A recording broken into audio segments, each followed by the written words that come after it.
Hello student, class 12 NCERT math chapter number 10 exercise 10.1। Exercise 10.1 हम solve करेंगे। First question है, represent graphically a displacement of 40 kilometre. 40 kilometre displacement है, initial point to final point, एक straight distance जोन के बीच में है, straight distance displacement 30 degree east of north. देखो सबसे पहले हम क्या करें, डायरेक्शन रिप्रेजेंट करें। अगर डायरेक्शन हम इस तरीके से रिप्रेजेंट कर रहे हैं तो आपको पता है हम यहाँ पर नॉर्थ रिप्रेजेंट करते हैं, साउथ, उसके बाद ईस्ट एंड वेस्ट। ये आपके पास में डायरेक्शन रिप्रेजेंट हो गई। 30 डिग्री ईस्ट, ईस्ट की तरफ 30 डिग्री ऑफ नॉर्थ, नॉर्थ के ईस्ट में, यानी कि इस तरफ आपका ये एंगल 30 डिग्री होगा। तो यानी कि ये आपने रिप्रेजेंट कर दिया वो लाइन। और फिर उसने कहा है 40 किलोमीटर। अब हमारे पास यहाँ पे स्केल से आप ले सकते हो, जब पेंसिल से आप ये डायग्राम करके ड्रॉ करके दिखाओगे, आप दिखा सकते हो स्केल का 1 सेंटीमीटर, स्केल का जो 1 सेंटीमीटर है वो आप कह सकते हो equal to 1 kilometre. 1 kilometre 10 kilometre हम रिप्रेजेंट कर सकते हैं उसको, 10 किलोमीटर। तो उसके अकॉर्डिंग हमारे पास क्या हो जाएगा, यहाँ तक 1, यहाँ तक 2, यहाँ तक 3 और यहाँ तक आपके पास हो गया 4। तो ये आपके पास हो गया 40 किलोमीटर। और डायरेक्शन आपके पास आ गई ईस्ट के नॉर्थ में 30 डिग्री। तो इस तरीके से आपने इसको रिप्रेजेंट करना है। Next question, classify the following measures as scalar and vector. इससे लास्ट वीडियो में हम रीड कर चुके हैं वेक्टर क्वांटिटी कौन सी होती है, स्केलर क्वांटिटी कौन सी होती हैं। जिनके अंदर में डायरेक्शन और मैग्नीट्यूड दोनों होता है वो वेक्टर क्वांटिटी, और जिनके अंदर सिर्फ मैग्नीट्यूड होता है वो स्केलर क्वांटिटी होती है। तो यहाँ पे हम देखते हैं, हमें वहाँ से याद रखना होगा कि कौन कौन सी स्केलर और कौन सी vector quantity. 10 kilogram, 10 kg, second का फर्स्ट पार्ट 10 kg आपको पता है। फिर ये जो है आपके पास में kg मास है ये, और ये आपके पास स्केलर क्वांटिटी है। उसके बाद 2 मीटर नॉर्थ वेस्ट, देखो 2 मीटर मैग्नीट्यूड है और नॉर्थ वेस्ट साथ में बता रहे, डायरेक्शन भी बता रहा है। तो सेकंड आपके पास में एक वेक्टर क्वांटिटी है। उसके बाद नेक्स्ट 40 डिग्री, सिर्फ एक मैग्नीट्यूड है, ये आपके पास थर्ड जो है वो एक स्केलर क्वांटिटी है। 40 वाट, उसके बाद फोर्थ की बात करें, ये भी एक आपके पास वाट जो है सिर्फ एक स्केलर क्वांटिटी है। 10⁻⁹ कूलाम चार्ज आपके पास हमेशा स्केलर क्वांटिटी ही होता है। After that last part, sixth part 20 metre पर सेकेंड स्क्वेयर। तो ये आपके पास होगा वेक्टर क्वांटिटी, ये आपके पास वेक्टर क्वांटिटी है। इसके बाद में क्वेश्चन नंबर 3 में भी सेम इसी तरीके से, classify the following as scalar and vector quantity. Time period, आप कोई भी टाइम पीरियड है वो आपके पास हमेशा स्केलर क्वांटिटी होता है।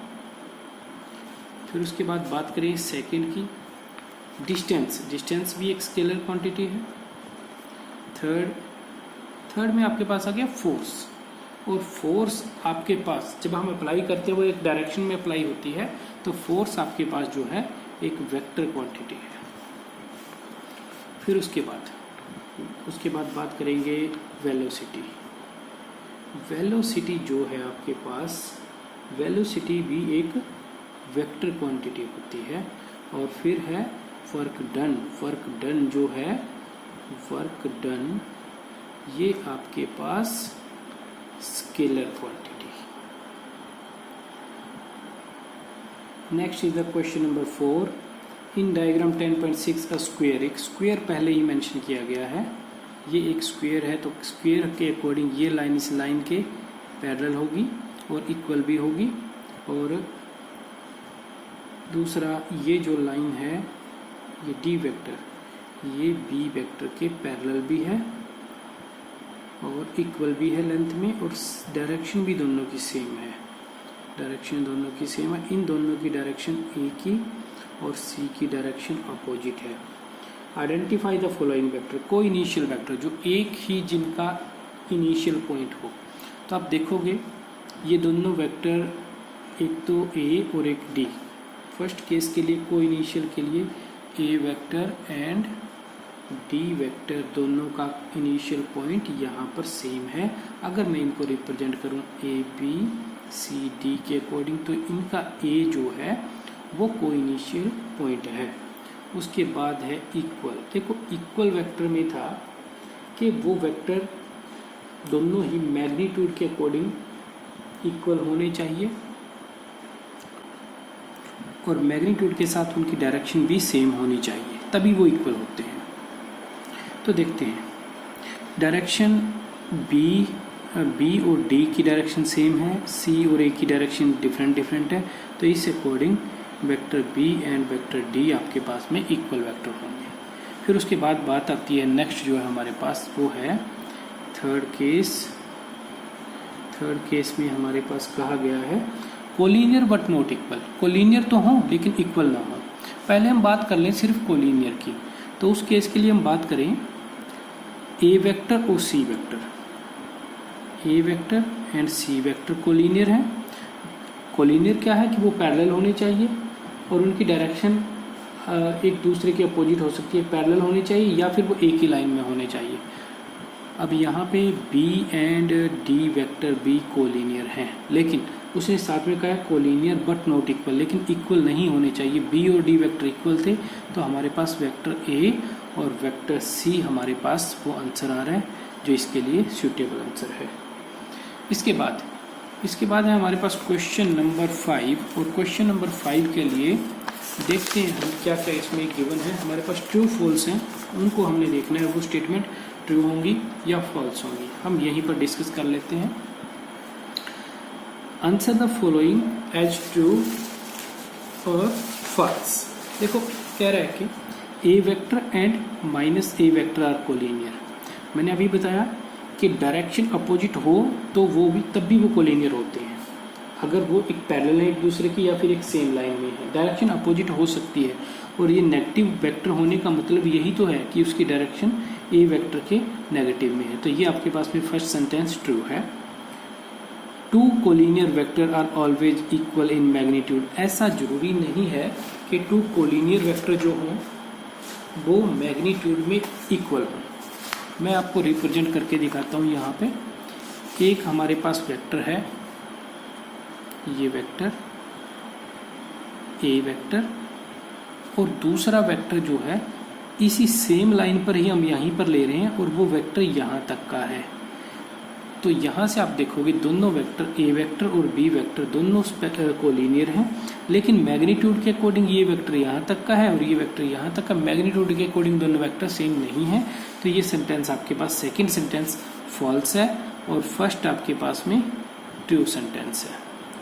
After that sentence number 3, the vector having same magnitude अगर वेक्टर का है तो वो कोलिनियर होंगे, ऐसा कह रहा है। चलो देखते हैं। हमारे पास फर्स्ट ये ए वेक्टर है, यहाँ तक ए वेक्टर। अब हमने एक अनदर वेक्टर लिया और उस वेक्टर को थोड़ा स्लैंटेड कर दिया हमने, इसके अकॉर्डिंग इस तरीके से वो वेक्टर लिया, लेकिन इन दोनों वेक्टर में हमने जितना ये लेंथ था उतना ही ये लेंथ लिया है। लेंथ इक्वल लेने का मतलब है दोनों का मैग्नीट्यूड सेम होगा, लेकिन डायरेक्शन दोनों की अपोजिट है। जब डायरेक्शन दोनों की अपोजिट नहीं, डायरेक्शन दोनों की डिफरेंट है। जब डायरेक्शन डिफरेंट है और ये एक दूसरे के पैरेलल भी नहीं है तो ये कोलिनियर नहीं हो सकती। तो ये सेंटेंस भी आपके पास फॉल्स होगा। Next the sentence number 4। In the sentence number 4 में आपके पास है two collinear vectors having the same magnitude. Collinear vector लेते हैं तो जिनका सेम मैग्नीट्यूड है, एक का मैग्नीट्यूड ये है और दूसरा कोलिनियर वेक्टर। वैसे एक्चुअल में हम ये कंसीडर कर रहे हैं कि वो वेक्टर भी इसी लाइन के ऊपर है, इसी लाइन के ऊपर, लेकिन उसकी डायरेक्शन इस साइड में है, यानी कि इसकी डायरेक्शन ये इधर हो गई ए की और बी की इधर डायरेक्शन है। तो आप देखोगे द कोलिनियर वेक्टर, कोलिनियर तो है, हैविंग द सेम मैग्नीट्यूड भी सेम है, आर इक्वल। क्या ये इक्वल है? नहीं इक्वल, क्योंकि ए जो है वो बी के इक्वल नहीं है बल्कि इसका अपोजिट है, तो ये इक्वल नहीं हो सकते इस तरीके से, क्योंकि डायरेक्शन अपोजिट है। तो ये सेंटेंस भी आपके पास में फॉल्स होगा। ये थी आपके पास एक्सरसाइज नंबर 10.1।